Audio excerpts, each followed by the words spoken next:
lecture we have completed the up to example number 4. Now we see the example number 5. In example number 5,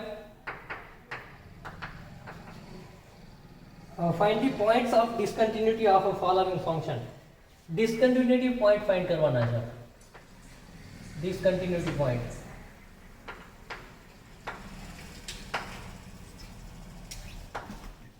So we want to find the discontinuity points. So how can you find the discontinuity point?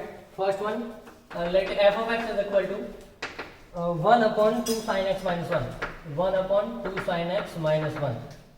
Where x belongs to 0 to 2 pi, closed interval. 1 upon 2 sin x minus 1, where x belongs to 0 to 2 pi, closed interval. Now, we want to find the point of discontinuity. How can you find the point of discontinuity? Now, first, in the entire function here, we are going to see the entire function discontinuity, because let me in the last lecture I think I have given one example, 1 upon x minus 1. So that is discontinuous at x is equal to 1. That is discontinuous at x is equal to 1, because if we put x is equal to 1 here, and we have seen also graph of the 1 upon x minus 1, f of x is equal to. So at x is equal to 1, asymptote is this. Now how can we draw the graph like that? Graph of the function 1 upon x minus 1. So that is the graph of the x minus 1 like that. That we will study later on. આ graph જે છે આ બધા આ રીતે આ ફંક્શનના કઈ રીતે દોરાય એ બધું હું તમને પછીના ચેપ્ટરમાં શીખવાડીશ. ત્યાં સ્પેશિયલ ટોપિક આવે છે કે 1 upon x minus 1 નો ગ્રાફ કઈ રીતે દોરાય, આવા ફંક્શનના ગ્રાફ કઈ રીતે દોરાય, એ નેક્સ્ટ ચેપ્ટરમાં શીખવાડીશ. તો આ ગ્રાફ જે આમાં હતો એમાં આપણે જોયું હતું કે આ પોઈન્ટ અગર લઈએ 1, તો આની લેફ્ટ સાઈડ જાઉં છો તો વેલ્યુ આ છે, આની રાઈટ સાઈડ જાઉં છો તો વેલ્યુ આ છે. તો બંને વેલ્યુ ડેફિનેટલી અલગ અલગ હોવાની છે. આ વેલ્યુ નેગેટિવમાં છે, આ વેલ્યુ પોઝિટિવમાં છે, તો બંને વેલ્યુ અલગ અલગ છે. પણ કન્ટિન્યુટી માટે તો વેલ્યુ કેવી હોવી જોઈએ? સેમ. તો અહીંયા x બરાબર 1 આગળ 1 upon x minus 1 કેવું છે? ડિસકન્ટિન્યુઅસ.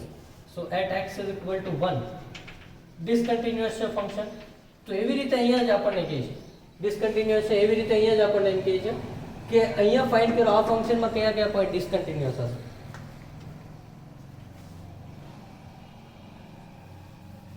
તો આ ફંક્શન માટે જોઈએ આપણે કે કયા પોઈન્ટ ડિસકન્ટિન્યુઅસ હશે, કયા પોઈન્ટ બાકી બધા જે હશે એ કન્ટિન્યુઅસ હશે. તો આમાં 1 upon x minus 1 માં જ્યાં નીચેનું 0 થતો હતો ત્યાં ડિસકન્ટિન્યુઅસ થયું. તો અહીંયા બી એ જ જોઈશું કે કઈ જગ્યાએ ફંક્શન ડિફાઇન નથી થતું. જ્યાં એ ફંક્શન ડિફાઇન નહીં થતું હોય એ ડિસકન્ટિન્યુઅસ પોઈન્ટ હશે. તો આ ડિફાઇન ક્યાં ન થાય? જ્યારે નીચેનું 0 થઈ જાય. તો નીચેનું 0 ક્યારે થાય? નીચેનું 0 ક્યારે થાય?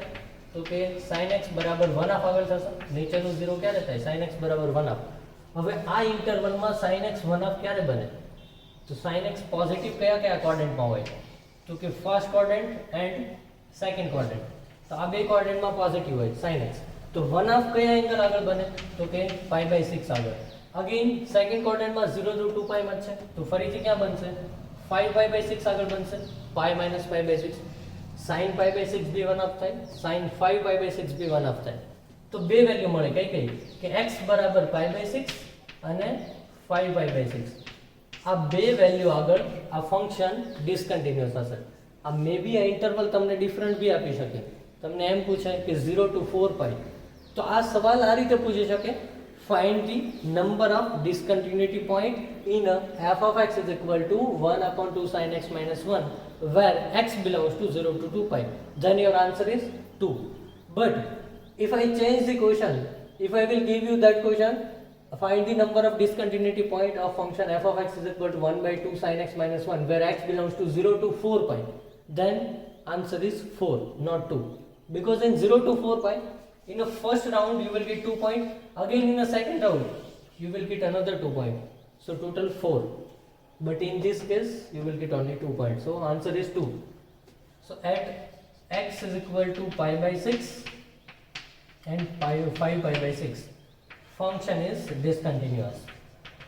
Function is discontinuous. So चलिए, that is first part. तो બે પોઈન્ટ આગળ કયા કયા π/6 અને 5π/6 આગળ ડિસકન્ટિન્યુઅસ થાય છે. નાઉ સેકન્ડ પાર્ટ જોઈએ. સેકન્ડ પાર્ટમાં આપેલું છે કે f of x is equal to 1 upon x square minus 3 mod x plus 2. આ ક્વેશ્ચન ઇમ્પોર્ટન્ટ છે. હવે જો આમાં મોડ આપી દીધેલું છે તો આ ડિસકન્ટિન્યુઅસ ક્યાં થાય? જ્યાં ડિફાઇન નહીં થતું હોય ત્યાં. તો ડિફાઇન ક્યાં નથી થતું? કે જ્યારે નીચેનું 0 થઈ જાય ત્યારે ડિફાઇન ન થાય. નીચેનું 0 ક્યારે થાય?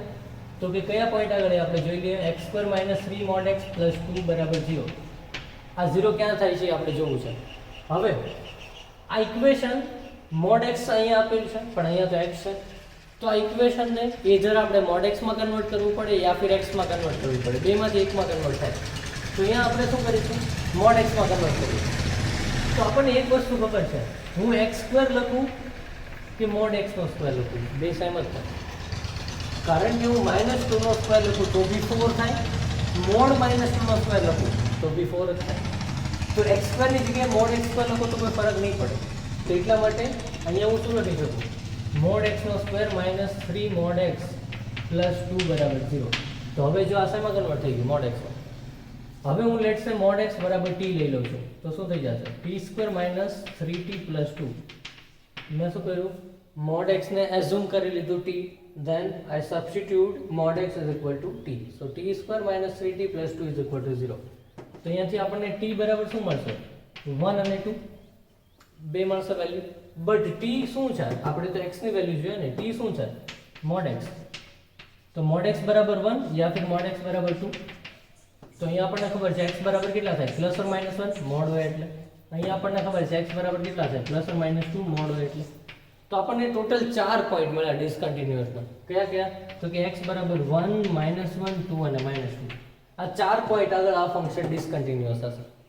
તો તમને સવાલ એ રીતે જ પૂછાશે, find the number of point at which the given function is discontinuous. Then answer is 4. હવે મે બી ઓપ્શન એ રીતે બી આપ્યા હોય કે 1 -1 આ રીતે આપ્યો યા ફિર તમને પૂછે નંબર તો તમને આપ્યો છે 2 4 6 એ રીતે. તો કેટલા 4 પોઈન્ટ આગળ આ ફંક્શન ડિસકન્ટિન્યુઅસ છે. નેક્સ્ટ ક્વેશ્ચન જોઈએ. નેક્સ્ટ ક્વેશ્ચન જે છે ઇમ્પોર્ટન્ટ છે, થર્ડ વન.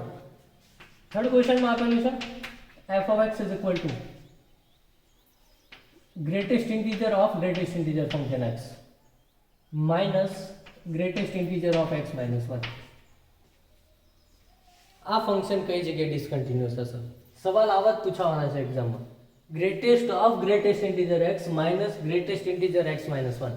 હવે ગ્રેટેસ્ટ ઇન્ટીજરની પ્રોપર્ટી તમને ખબર છે કે ગ્રેટેસ્ટ ઇન્ટીજર જે હોય એની પ્રોપર્ટી શું હોય? તો કે ગ્રેટેસ્ટ ઇન્ટીજર જે બી પોઈન્ટ આગળ આપણે જોઈએ તો લેટ્સ 1 લઈએ તો 1 કરતાં થોડી મોટી વેલ્યુ લેશો તો આન્સર કેટલો થશે? 1. પણ 1 કરતાં થોડી નાની વેલ્યુ લેશો એટલે આન્સર 0 થશે. હવે ગ્રેટેસ્ટ ઇન્ટીજરની થોડી પ્રોપર્ટી કહી દો. ગ્રેટેસ્ટ ઇન્ટીજર જે છે એ ઇન્ટીજર આગળ ઓલવેઝ ડિસકન્ટિન્યુઅસ હોય. કઈ રીતે? હું અગર ધારો કે ઇન્ટીજર લઉં છું કોઈ limit x tending to i મતલબ કોઈ બી ઇન્ટીજર 1 2 3 4 ગમે તે, તો હું એ ઇન્ટીજર પ્લસ કરું. લેટ્સ એક્ઝામ્પલ જ લઈ લઈએ 2. તો કન્ટિન્યુઅસ ક્યારે કહેવાય? 2 પ્લસ 2 માઇનસ અને f ઓફ 2 ત્રણેય સેમ હોવું જોઈએ. તો અહીંયા 2 પ્લસ ગણીએ આપણે તો greatest integer f of x માં શું લીધું છે અત્યારે? ગ્રેટેસ્ટ ઇન્ટીજર ફંક્શન x ની વાત કરીએ છીએ આપણે. તો કે greatest integer function x is equal to now 2 plus મતલબ 2 કરતાં થોડું મોટું 2.0001. તો અહીંયા મૂકો 2.0001 તો ગ્રેટેસ્ટ ઇન્ટીજર શું આવે? 2n. now limit x tending to 2 minus, તો 2 માઇનસ મતલબ 2 કરતાં થોડું નાનું 1.999. તો 1.999 અહીંયા પુટ કરો તો આનો આન્સર આવી જાય 1. 1.999 નું ગ્રેટેસ્ટ ઇન્ટીજર શું થઈ જાય? 1. તો આ જગ્યાએ કામ આવશે અન્ડરસ્ટેન્ડિંગ જે મેં પહેલા લેક્ચરમાં સમજાવ્યું હતું. 2 પ્લસ નો મીનિંગ થાય 2.001 અને 2 માઇનસ નો મીનિંગ થાય 1.999. જો આ કેસમાં તમે બે જગ્યાએ 2 મૂકશો ને તો તમને 2 જ મળશે, પણ એ જવાબ ખોટો છે. 2 પ્લસ મતલબ 2.001, 2 માઇનસ મતલબ 1.999. તો બંને જવાબ અલગ અલગ મળે છે. તો એટલા માટે આપણે કહી શકીએ ડિસકન્ટિન્યુઅસ છે. તો ગ્રેટેસ્ટ ઇન્ટીજર ફંક્શન જે હશે એ ઓલવેઝ ઇન્ટીજર આગળ ડિસકન્ટિન્યુઅસ હશે. greatest integer function always discontinuous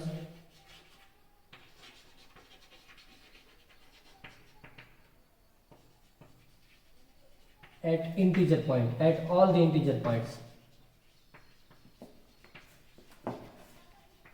The greatest integer function always integer points આગળ discontinuous હશે 1 point. મતલબ મેં અહીંયા એક્ઝામ્પલ લઈને બતાવ્યું, તમે ગમે તે ઇન્ટીજર લેશો તો એમાં સેમ પ્રોબ્લેમ જ થશે કે રાઈટ સાઈડ ચાલશો તો કોઈ અલગ આન્સર મળશે, લેફ્ટ સાઈડ ચાલશો તો કોઈ અલગ આન્સર મળશે. એટલે હવે આનું જોવાનું હતું આપણે. હવે એક વસ્તુ તો આપણને ખબર છે કે કોઈ પણ વેલ્યુનું ગ્રેટેસ્ટ ઇન્ટીજર લીધું એનું ફરીથી લો તો એ તો એનો જ આન્સર રહેવાનો છે, કારણ કે ફર્સ્ટ ટાઈમ તમે ગ્રેટેસ્ટ ઇન્ટીજર લેવો તો ઇન્ટીજર મળી જાય. હવે એનું પાછું ગ્રેટેસ્ટ ઇન્ટીજર લેવું તો એનાથી કોઈ ફરક ન પડે. તો એટલા માટે આપણે કહી શકીએ greatest integer of greatest integer A greatest integer જ થાય. બે વાર ગ્રેટેસ્ટ ઇન્ટીજર લેવી એક વાર, જવાબ તો સેમ જ આવવાનો છે. ધારો કે મેં આનું ગ્રેટેસ્ટ ઇન્ટીજર લીધું 2 નું 2.001 નું તો 2 મળ્યું. હવે પાછું એનું ગ્રેટેસ્ટ ઇન્ટીજર તો 2 જ રહે. તો બીજી વાર લીધેલું ગ્રેટેસ્ટ ઇન્ટીજર કોઈ કામનું નથી, એટલા માટે એક વાર લખી શકાય. તો આને હું કઈ રીતે લખી શકું f of x ને? f of x બરાબર ગ્રેટેસ્ટ ઇન્ટીજર ફંક્શન x, આની જગ્યાએ મેં આ લખ્યું છે માઇનસ. હવે આ પ્રોપર્ટી જોઈએ આપણે, આની પ્રોપર્ટી કે ગ્રેટેસ્ટ ઇન્ટીજર ફંક્શનમાં એક પ્રોપર્ટી એવી બી હોય છે કે જેમાં કોઈ x પ્લસ તમને ઇન્ટીજર આપેલું છે કોઈ, તો આને આ રીતે લખી શકાય greatest integer x plus i. આ પ્રોપર્ટી ઓલરેડી લખાવી હશે જો લિમિટ બનાવશો. Greatest integer x plus i that can be written as greatest integer x plus i. કઈ રીતે આપણે એક્ઝામ્પલ લઈને ચેક કરી લઈએ એટલે ખબર પડે. લેટ્સ સે કોઈ એક્ઝામ્પલ લઈએ છે x બરાબર હું લઉં છું 2.2 અને i બરાબર હું લઉં છું કોઈ ઇન્ટીજર 2. 2.2 લીધું x બરાબર અને i બરાબર લીધું 2, તો કેટલા થયા? લેફ્ટ સાઈડ કેટલી થશે? ILHS લેફ્ટ સાઈડ આપણી થશે 4.2, તો આનો જવાબ શું આવે? 4. હવે રાઈટ સાઈડ જોઈએ RHS માં 2.2 x બરાબર પ્લસ ઇન્ટીજર 2, તો આનો ગ્રેટેસ્ટ ઇન્ટીજર 2 પ્લસ 2 એટલે 4. તો થઈ ગયું પ્રૂફ. લેફ્ટ સાઈડ અને રાઈટ સાઈડ બંને કેવી છે? બરાબર. 4 બરાબર 4, LHS બરાબર RHS, એટલે આ બેને એમાં ઇન્ટીજર ગમે તે હોઈ શકે, પોઝિટિવ ઇન્ટીજર યા નેગેટિવ. ઇન્ટીજર્સ બોલું છું મતલબ બધા, પોઝિટિવ બી હોઈ શકે નેગેટિવ બી. તો જો અહીંયા એવું જ છે x અને i બરાબર કેટલા લીધા છે? -1. i ની જગ્યાએ કેટલા લખ્યા છે મેં? આને આની સાથે સરખાવો તો x અને i બરાબર -1 છે. તો અહીંયા એ પ્રોપર્ટી યુઝ કરીશું. તો શું લખાશે અહીંયા? ગ્રેટેસ્ટ ઇન્ટીજર x માઇનસ આની જગ્યાએ લખાશે ગ્રેટેસ્ટ ઇન્ટીજર x -1. ઇન્ટીજર બહાર નીકળી જશે ને, હમણાં કીધું એમ. ગ્રેટેસ્ટ ઇન્ટીજર x ને i ની જગ્યાએ શું લખવાનું? -1. આ તો એક્ઝામ્પલ આપ્યું હતું કે પ્રોપર્ટી બધી જે છે લખું છું, યાદ હોવી જોઈએ ખાસ આ ચેપ્ટર માટે. હવે f of x બરાબર શું લખાશે? f of x બરાબર લખાશે greatest integer function x minus greatest integer plus 1. Minus અંદર આપી દીધું તો આ તો ઉડી જશે, તો વધ્યું શું? 1. તો એનો મતલબ શું થયો? આટલું કોમ્પ્લિકેટેડ આપેલું ફંક્શન છેલ્લે આપણને 1 મળ્યું. તો છે દેખાવમાં બહુ વધારે કોમ્પ્લિકેટેડ, પણ એનો જવાબ 1 આવે છે. તો એનો મતલબ શું થઈ ગયો? આ કોન્સ્ટન્ટ ફંક્શન આવી ગયું ને, ઇન્ડિપેન્ડન્ટ ઓફ x. આને શું કહેવાય? Constant function f of x બરાબર 1. તો કોન્સ્ટન્ટ ફંક્શન ઓલવેઝ કન્ટિન્યુઅસ હોય, આ ધ્યાન રાખવું. કારણ કે કોઈ બી કોન્સ્ટન્ટ ફંક્શન લઈએ, ધારો કે આ જ છે f of x બરાબર 1, તો આ કઈ રીતે ડ્રો થાય? આ રીતે y બરાબર 1 લાઈન કોન્સ્ટન્ટ ફંક્શન. હવે તમે ગમે તે પોઈન્ટ પકડો, આજુબાજુની વેલ્યુ સેમ જ હશે, કારણ કે કોન્સ્ટન્ટ છે 1. તો કોન્સ્ટન્ટ ફંક્શન જે હોય હંમેશા કન્ટિન્યુઅસ થાય. શું કામ થાય? ગમે તે પોઈન્ટ તમે પકડો એની આજુબાજુની વેલ્યુ એના જેટલી જ હશે, આજુબાજુની વેલ્યુ એના જેટલી જ હશે. આપણે એ જ જોવું છે ને, એ પોઈન્ટ કન્ટિન્યુઅસ ક્યારે થાય? એની આજુબાજુની વેલ્યુ એના જેટલી હોવી જોઈએ. તો એ જ થશે. કોન્સ્ટન્ટ ફંક્શન છે તો બધાની વેલ્યુ સેમ જ થશે, ચાહે x બરાબર 2 લો કે 2 પ્લસ લો કે 2 માઇનસ લો, ગમે તે પોઈન્ટ લેશો આજુબાજુની વેલ્યુ સેમ જ છે, કારણ કે બધા માટે વેલ્યુ 1 જ છે, x ઉપર ડિપેન્ડ કરતું જ નથી. તો કોન્સ્ટન્ટ ફંક્શન ઓલવેઝ કન્ટિન્યુઅસ હોય, ધ્યાન રાખજો. અહીંયા લખી દઉં છું હું, કોન્સ્ટન્ટ ફંક્શન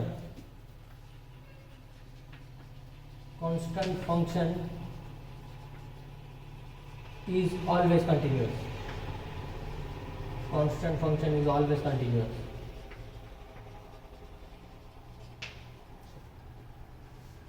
તો આ સવાલમાં બી આપણને શું મળશે? અહીંયા આપણને એમ કીધું હતું ડિસકન્ટિન્યુઅસ પોઈન્ટ ફાઇન્ડ કરો. તો આપણે શું લખીશું? તમને એમ પૂછવું આ સવાલમાં કે find the number of discontinuous point in F of x, તો જવાબ 0 આવશે. એક બી ડિસકન્ટિન્યુઅસ પોઈન્ટ છે જ નહીં, કારણ કે બધા કન્ટિન્યુઅસ છે. મેં શું કીધું? Constant function is always continuous for all X belong to R.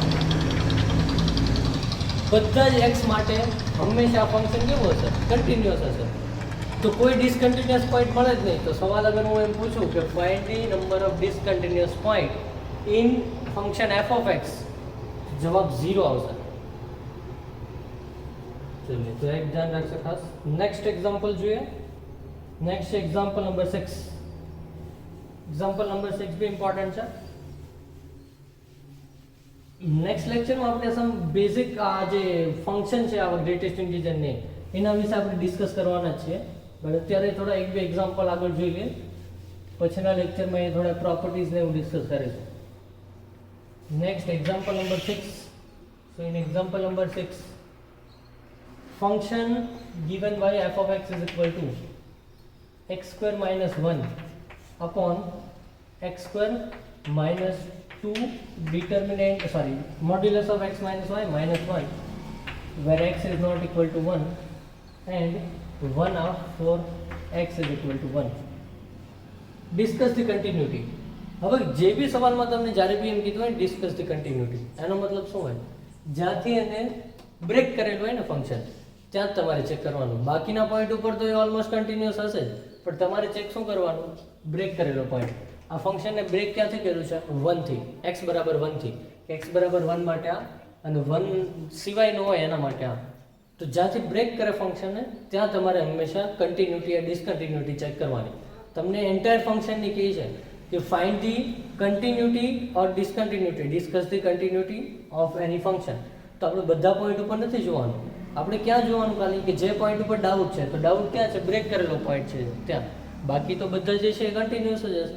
તો બ્રેક કરેલો પોઈન્ટ x બરાબર 1 છે, તો x બરાબર 1 આગળ ચેક કરીએ તો એમાં બી બે પાર્ટ પડશે કે આપણે ત્રણ વસ્તુ ચેક કરવાની છે. Limit x tending to 1 plus 1 minus અને એક્ઝેક્ટ x બરાબર 1.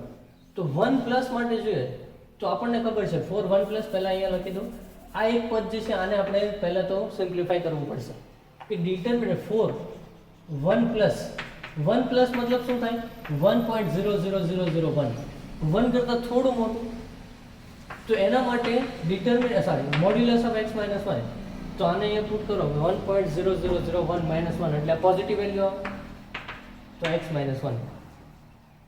ડિટરમિનન્ટ ઓફ x માઇનસ 1 બરાબર x minus modulus of x minus 1 બરાબર x માઇનસ 1. કોના માટે? 1 પ્લસ હોય ત્યારે.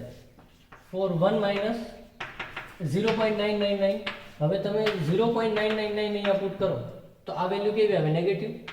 તો મોડ્યુલસ ફંક્શન અગર નેગેટિવ વેલ્યુ આવે તો નેગેટિવલી ઓપન થાય. તો અહીંયા થશે નેગેટિવ 1 x માઇનસ 1. અહીંયા પોઝિટિવલી ઓપન થશે. તો બે કેસ પહેલા તો આ ખબર હોવી જોઈએ. હવે લિમિટ ફાઇન્ડ કરીએ તો શું થશે? Limit x tending to 1 plus મતલબ આ કેટેગરી જ આવે ને, કારણ કે 1 સિવાયનું બધું આમાં આવે છે. 1 સિવાયનું બધું, અને 1 પ્લસ લખું છું મતલબ 1 સિવાયનું જ કહેવાય. 1.001 છે, 1 નથી. તો આ કેસ લેવાનો x square minus 1 upon x square minus 2, અને 1 પ્લસ છે એટલે આનો જવાબ શું આવે? x minus 1 minus 1. હવે આને અહીંયાથી શું લખાશે? Limit x tending to 1 plus x square minus 1 નીચે x square minus 2x minus plus 2 minus 1 એટલે પ્લસ 1. તો આને કઈ રીતે લખાશે? Limit x tending to 1 plus આ x સ્ક્વેર માઇનસ 1 ને શું લખાય? x માઇનસ 1 ને x પ્લસ 1 નીચે આ શું બની ગયું? x માઇનસ 1 નો હોલ સ્ક્વેર. તો અહીંયાથી આ કેન્સલ થઈ જશે, એક પોઈન્ટ કેન્સલ થઈ જશે, ત્યાંથી એક જ પાર્ટ વધશે ઉપર. તો x માઇનસ 1 એ કેન્સલ થઈ ગયું, એક x માઇનસ 1 વધશે.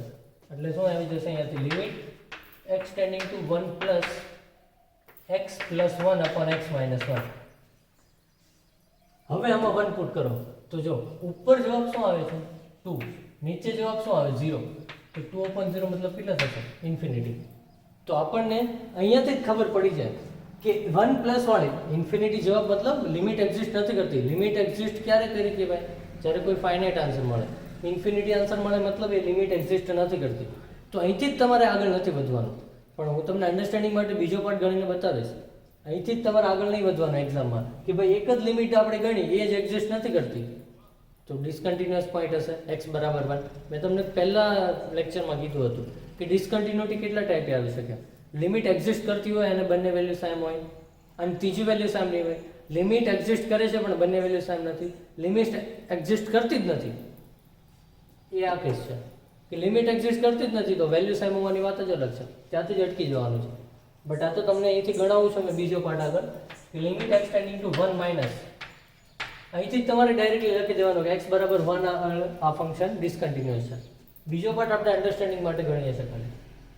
તો 1 માઇનસ માટે શું થશે? x square minus 1 upon x square minus 2. હવે 1 માઇનસ માટે આપણને ખબર છે આ છે તો માઇનસ માઇનસ પ્લસ અહીંયા થઈ જશે x minus 1 minus 1.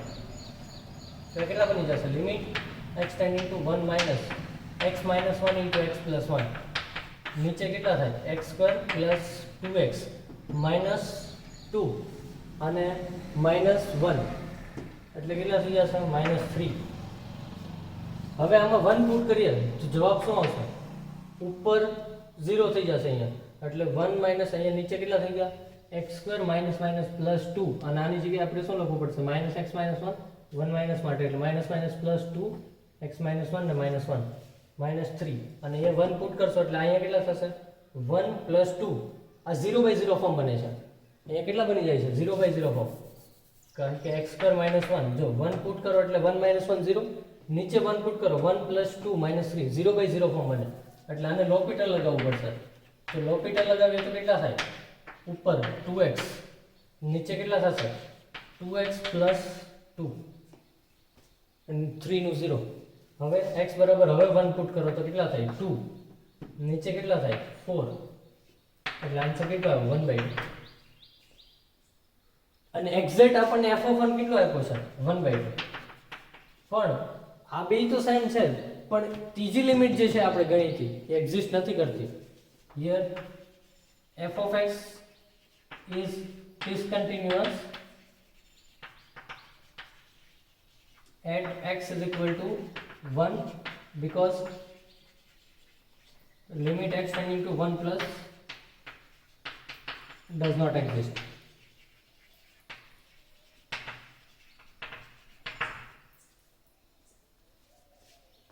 Now next question જે છે તમે જાતે ટ્રાય કરશો, સહેલો છે. એ લોગેરિધમનો રૂલ ખબર હોવી જોઈએ, લોગેરિધમની પાવર હોય આગળ આવી જાય અને પછી તમારે એમાં લોપિટલ યુઝ કરવાનો છે. કીધું છે શું એ સવાલમાં કે find the value of f of 0 so that f is continuous. f continuous છે એવું આપી દીધું છે x બરાબર 0 આગળ. તો તમારે શું કરવાનું કે કન્ટિન્યુઅસ છે એવું ખબર જ છે તો f of 0 કોના બરાબર હોવું જોઈએ? લિમિટ x ટેન્ડિંગ ટુ 0 બરાબર. મેં શું કીધું હતું પહેલા લેક્ચરમાં કે તમે limit x tending to 0 plus યા 0 માઇનસ એવું કરી શકો, યા ફિર એ બેની જગ્યાએ ખાલી શું લખી દો? Limit x tending to 0. પણ જો 0 પ્લસ ને 0 માઇનસ થી કંઈ ફરક ન પડતો હોય તો આવું લખી શકો. ફંક્શન અહીંયા જે આપ્યું છે નેક્સ્ટ એક્ઝામ્પલમાં એમાં કંઈ ફરક નહીં પડતો. તો limit x tending to 0 f of x કોના બરાબર હોવું જોઈએ? f of 0 બરાબર તો જ કન્ટિન્યુઅસ થાય. તો તમારે આ ફાઇન્ડ કરવાનું જે વેલ્યુ આવે એ કોના બરાબર હશે? f of 0 બરાબર. લોપિટલને યુઝ કરીને કરવાનું છે. નેક્સ્ટ લેક્ચરમાં પછી ત્યાંથી નાવાનું નેક્સ્ટ ક્વેશ્ચન જોઈ શકો છો.